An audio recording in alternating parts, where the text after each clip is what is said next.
I know the Iron were just playing Atlanta, however, I still thought they played pretty well in this game. They especially had some select plays that I thought were very good, like on this one for example. Atlanta is going to be faking as it's going to be a run pretty much straight up the middle. However, what they're actually going to do is send a tight end up and a fullback up to both be receivers on this play. And this play fake is actually working pretty well. Take a look at Elijah Campbell. He's actually looking straight to the quarterback as he was expecting a sort of run. He now at the last second realizes that it's going to be a passing play and knows he has to get back. He's able to run back and quickly keep pace with that fullback. He can't cover two guys at once. However, he's going to do something very smart here where he sees the situation and knows that the obvious choice in a play like this would be to throw the ball to the receiver who's not getting covered. So he's going to quickly break over to that receiver. Since he's already out of position, he has no time to turn around and look where the quarterback is going, so he's just going to break to that receiver. It's a very risky play, because if the quarterback then waits an extra second, this now means that the fullback is going to be wide open in the end zone for an easy touchdown. However, the reality is, if he just stays at the fullback, then there'd be a wide open touchdown anyways, so he might as well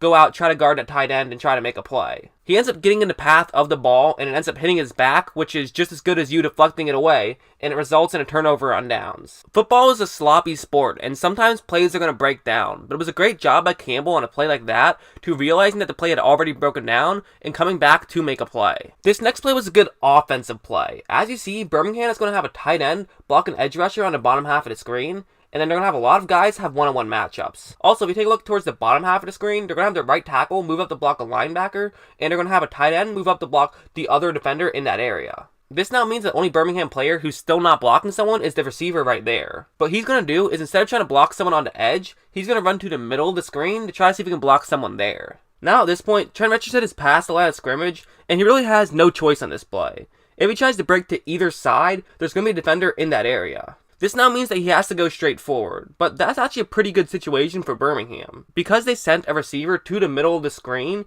he can now help an offensive lineman double team a linebacker. Richardson can't get around anyone on this play, but he can get through someone on this play, and they basically just overpower Atlanta here and are able to get a touchdown. That wasn't the only time Birmingham had a creative play call and Trent Richardson helped out in that play call. Like, take this one for example. They're going up against a cover 1 linebacker blitz, and that's the route concept that Birmingham will be running. And against the cover 1 linebacker blitz, typically a good route to run against it would be something breaking short to the middle of the screen, because it's a great way to beat man coverage and no one is in a zone coverage in that area. One thing you're going to want to take a look at is a Birmingham tight end actually gets in some contact at the line of scrimmage and now isn't going to do a great job of running his initial route. Because of the contact, it took him a little bit longer to get going, and now he's somewhat in the way of the receiver who Birmingham is initially trying to throw the ball to on this play. It's still not a disaster for the Iron, because if you take a look, the defender who's in charge of guarding that receiver is very far behind, and this is a great position to try to make a play. However, there's one other thing to look at. Take a look at Atlanta's linebacker who's right there. He's in charge of guarding Trent Richardson, however, he's still doing a very good job of keeping his head up and looking at the quarterback to see where the throw is going to be going, which is now going to be bad news for the Iron as he's in position to make a tackle. However, despite that heads-up football, he ends up missing the tackle, which is now bad news for Atlanta. Trent Richardson has no one to worry about, as the guy who was initially designed to cover him is now just on the ground. So Trent Richardson can move up and make a block, which now allows the Birmingham Iron to gain a lot of yards on this play. It wasn't quite a touchdown, but it was pretty close and definitely put him in a good position to get a touchdown. So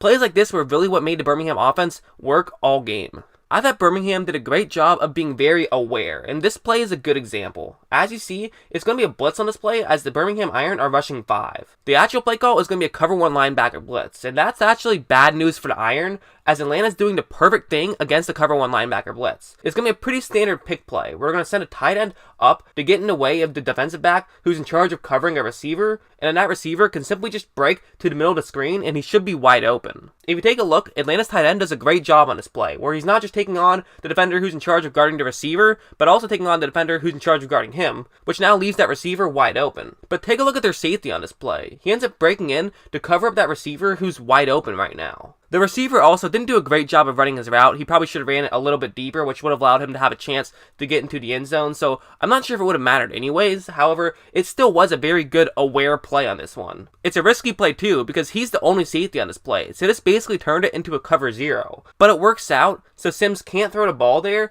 and now he has nowhere to throw the ball to, and he's going to try to wait a little second to see if he can get more time going, but at this point, that gives the defensive line a ton of time to get to Sims, and they're able to make a sack and actually knock the ball out. This is a great heads-up play by Birmingham. I feel like they make a lot of plays like this, and it's one of the big reasons they're now 3-0.